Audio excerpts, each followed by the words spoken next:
Hey kids, welcome back. It's Peter from Piston Ported. For today's tech episode, we are going to remove the gearbox and the gearbox end plate from my VJ Super as we are working towards installing the Cremez 5-speed gearbox on that scooter. So thanks a lot for coming back, and here goes the video.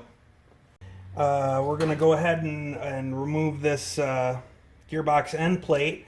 There is a shim here that goes behind the clutch. You're going to take that and set that aside and set that with your clutch so you don't lose it.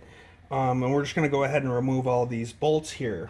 And then I'll show you a trick as to how to get off the gearbox end plate without the factory tools, if you will. The normal factory tool for these, they use a it's T handles, you know, and they talk about them in a lot of different books and guides and stuff like that. But it's really not necessary. And I'll show you a trick as to how to get that off without using those. So.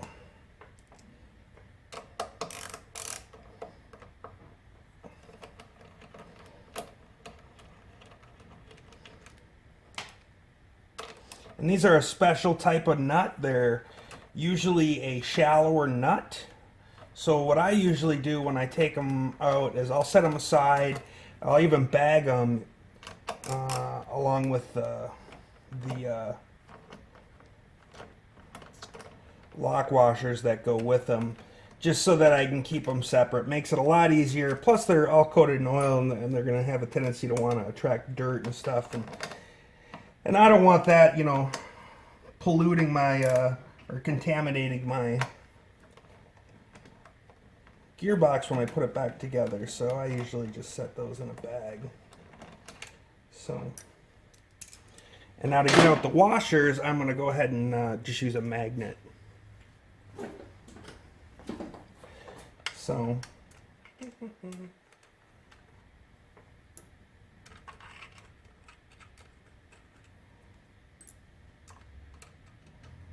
And I only do this because I mean, they're going to come off anyways, and there's a chance that I could lose one or bounce around if I left it on the plate. And I don't want that to happen. So I want to control where they fall, so I just take them out. So, and now for the bolts, they're just an M6 bolt that threads into these. I use a longer one with a little bit more thread to it. You don't need much, but you know, as you can see, it's probably at least an inch, you know, maybe an inch a quarter of thread. So, and I just go ahead and thread these into here.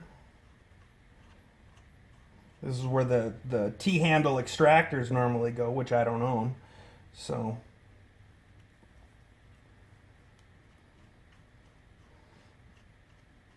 and you want to be careful when you do these because the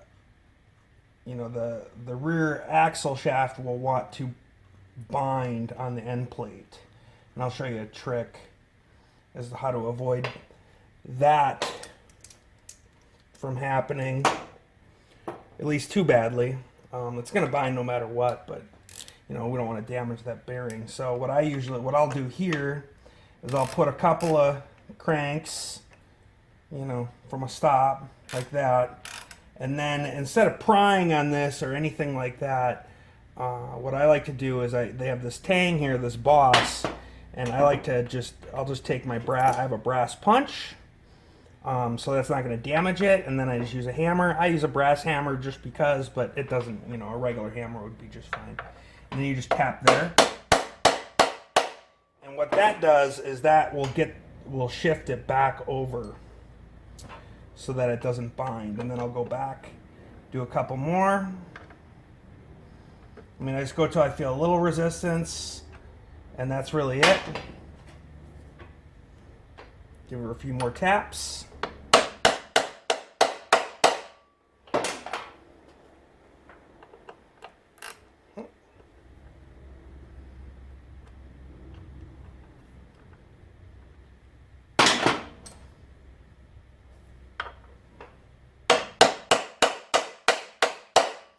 And sometimes you might even have to tap on the lay shaft just to, or the Christmas tree, just to, so that comes out of the bearing. As you can see, that just came right out for me, but it doesn't always work that well.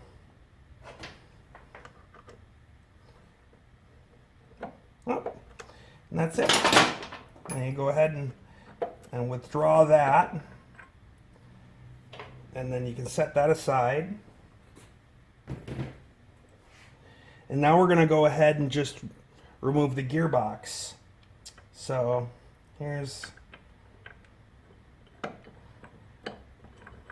take that one off. That's first gear. And then when I take them off, I always set them in order. So just because.